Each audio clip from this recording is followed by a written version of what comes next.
The attorney taking on President Donald Trump over his alleged affair with an adult film actress went to immigration court Tuesday to try to secure the release of a 9-year-old boy from Guatemala.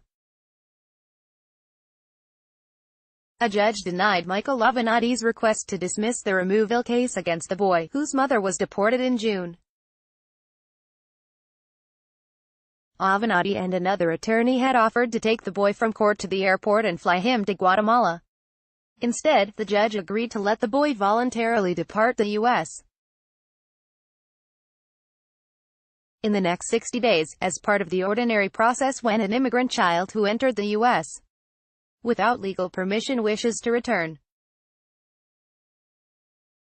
Standing outside court on Tuesday, Avenatti denied that he was representing the boy as a publicity stunt. "I've been representing dozens of mothers and children for weeks now, traveling around the country," he said.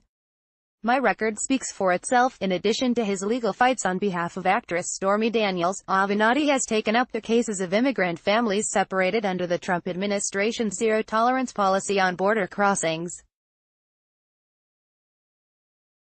He has also started to draw some attention as a potential challenger to Trump in the next presidential election.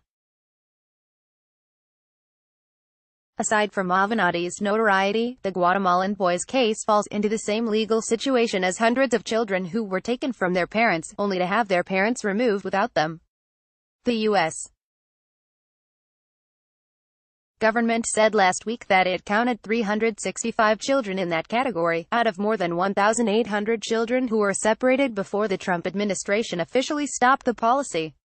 4 government departments submitted a plan last week on how it would reunify the families. Government officials are supposed to track down parents in their countries of origin to confirm they want their children sent back and that there is no reason to stop reunification, then coordinate with those countries to return the children. But immigrant children without a parent in the U.S. have their own legal rights, said Jennifer Podkal, director of policy at the legal group Kids in Need of Defense. They can file claims to try to stay in the U.S. even if their parents are no longer here. If a child wants to stay and make a claim for protection, we want to make sure that the child's voice is always heard, Podkal said.